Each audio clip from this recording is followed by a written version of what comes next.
understand that when you stand in any moment in time, that the non-physical part of you that we are calling your inner being is focused upon exactly what you're focused upon at exactly that same time, and has a very strong perspective, or you might even say opinion, about what you're focused upon. So here's the rule of thumb that we would apply if we were standing in your physical shoes, and that is, when we're feeling good, we would talk in greater detail about whatever it is we're feeling good about. And anytime we're not feeling good, we would stop the talk. Go general. When you don't feel good, don't be specific, because that speeds things up. And you don't want to speed yourself up in the opposition to what you want. So just talk more if it feels good and talk less if it doesn't. That really is the simple and very powerful tool. If when you focus on it, it feels really good to you, that means you're so in sync with your inner being that your thriving is heightened. But if you feel negative emotion, that means the very thoughts you're thinking are in absolute opposition to what your inner being knows. So when you're being hard on yourself, or when you're regretting something, or when you're remembering some put down that someone applied to you, or some put down that you applied to someone else, it's really vivid. In fact, we want to put it to you in such a strong way. If your inner being didn't have such love and respect and understanding of your value, you could never feel the negative emotion that you feel. Because the negative emotion that you feel is relational to the way your inner being feels. So doesn't that make sense? When you're mad at yourself or down on yourself, that's proof of how your inner being feels. The more you hate something, the more proof there is of the love that is there that you're denying in that moment. Once you get that in your consciousness, then that sense of worthiness and that sense of right place, right time comes forward. We want to help you to feel clarification about. Yeah, it does feel like life's doing things to you. And it does feel like others are doing things to you. It feels like people in power or people in control can affect your experience. Because if they weren't doing that, you wouldn't be feeling this. But there is no assertion in this attraction-based universe. So the hard and sometimes suck it up, buttercup, uncomfortable truth of it is, you're doing it all to yourself. And very often your inner being called you into things to give you clarification. You would not have a vortex like you have if it were not for the life experience that you've lived. And every bit of that was intended as you made the decision to come into this physical experience. So many choices about so many things that are serving you so well, you see. And so here you are, thinking very clearly, understanding the process, and on your way to deliberate creation. There is no sweeter living of life than to have launched a rocket, maybe even unconsciously, somehow come into awareness that there's something that you want that you're not a vibrational match to because your negative emotion is letting you know it. And then focus yourself into positive emotion about it, and then watch the universe yield it to you.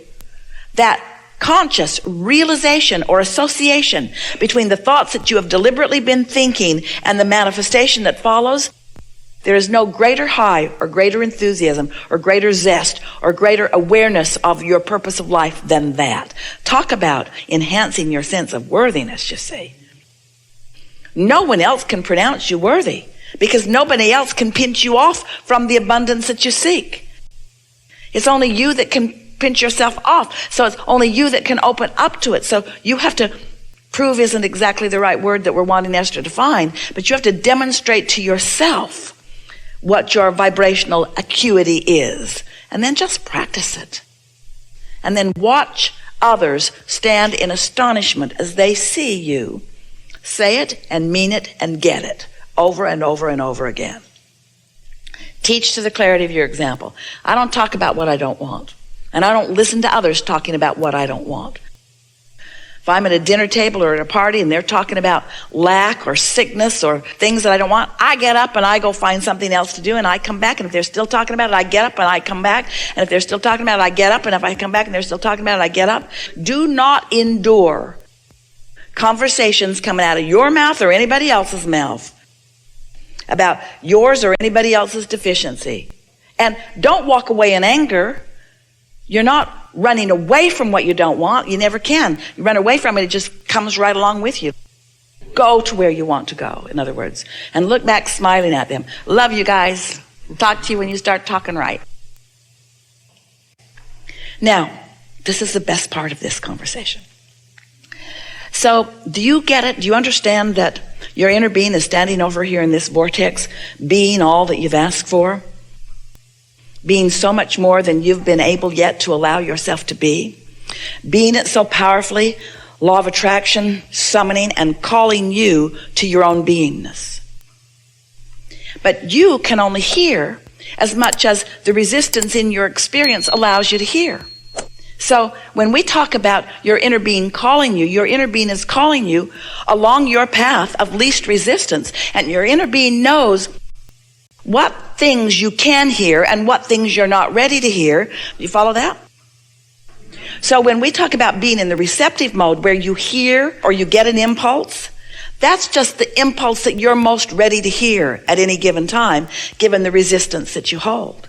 And so it would be accurate to say that you rarely really hear what your inner being is calling you to, but your inner being is completely content just to call you over there so it can call you over there, so it can call you over there, so it can call you over there, so it can call you over there, so it can finally call you over there.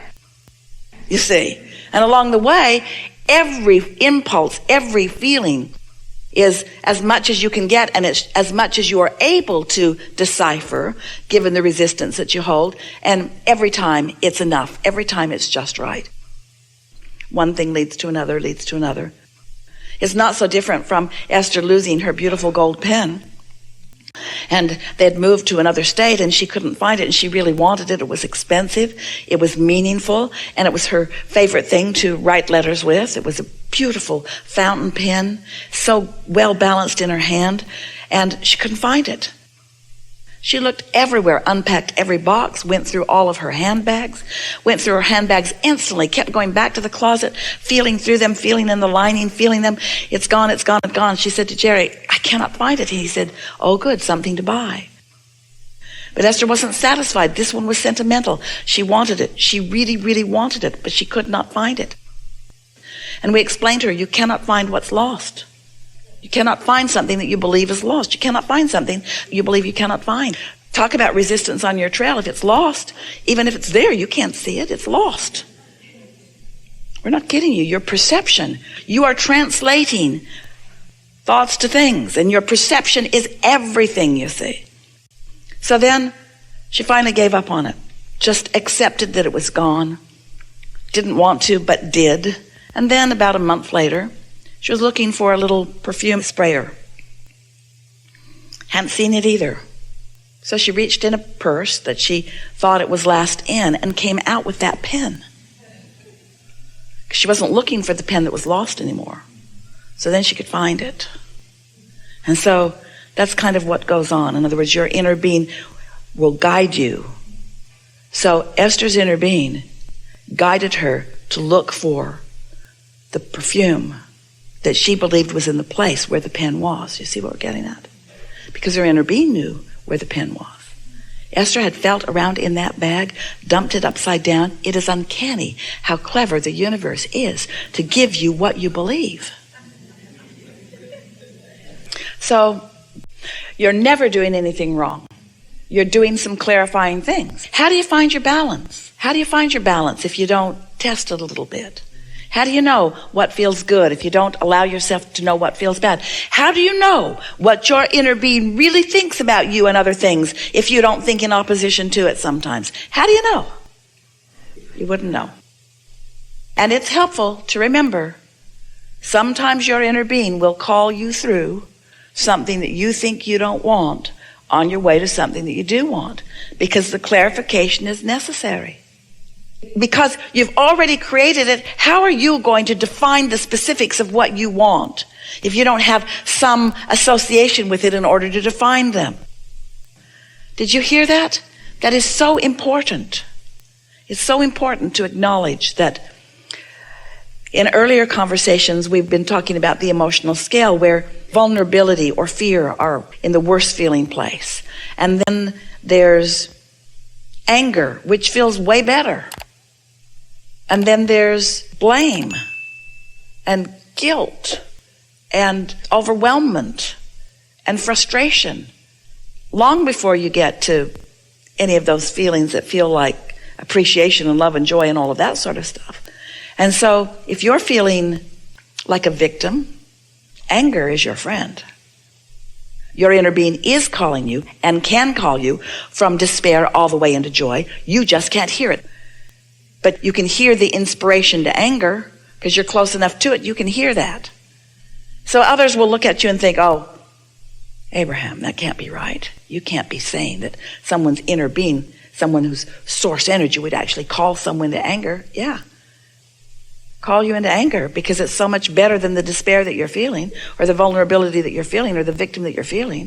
And so that anger is a step in the right direction. And yes, indeed, your inner being is calling you not to stay there because your inner being is going to keep calling you from anger, revenge, all of that, right through it into hope and so on.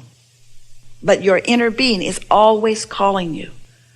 Talk about a friend, talk about support, talk about someone who knows, talk about never-ending love, talk about understanding who you are, you see. So the more you know that, the more you are likely to listen for that, to feel for that, until in time, those vibrations are rarely in your experience. They will never be completely gone because you're going to be eager for life and looking for more experiences and wanting more exposure and wanting to put more things into your vortex. But it's all good, you see. It's a wonderful thing to know what you now know. Well, here's what's going on. You're really going to like this. All of you are. So, as you're sifting through the details of life, you're launching these incremental rockets of desire. And it's not likely, maybe even possible, for any of you to really comprehend the full picture that you have incrementally been painting. So your vortex, let's just start by saying, is vaster and more extraordinary than its individual components that you've tossed in. Because each desire is a vibrational thinking, attracting entity, attracting to itself. And so that's why this reality that you're creating here vibrationally is getting bigger and bolder and more dynamic. And that's why you can't yet see it and hear it and smell it and taste it and touch it, but you can sense it. So then, as you begin to articulate the things that you believe you are wanting, you're articulating as best you can through the resistance that you hold, because almost everyone has enough resistance within them that they can't really understand what's going on in here. You can feel it, but you can't speak it into being quite yet. That's an excellent demonstration of what we're talking about. Your inner being is always guiding you to the path of least resistance. And it's your path, and it's your resistance. And we really want you to hear us when we say, your inner being holds no judgment about the resistance that is on your path. Just understands it and guides you over and under and around and through it. What difference does it make? Aren't interesting journeys interesting? So the key is to just be as happy as you can be, as often as you can be happy, and therefore in the state of as least resistance as possible, and then follow your impulses. That takes a little practice to trust yourself to do that, doesn't it?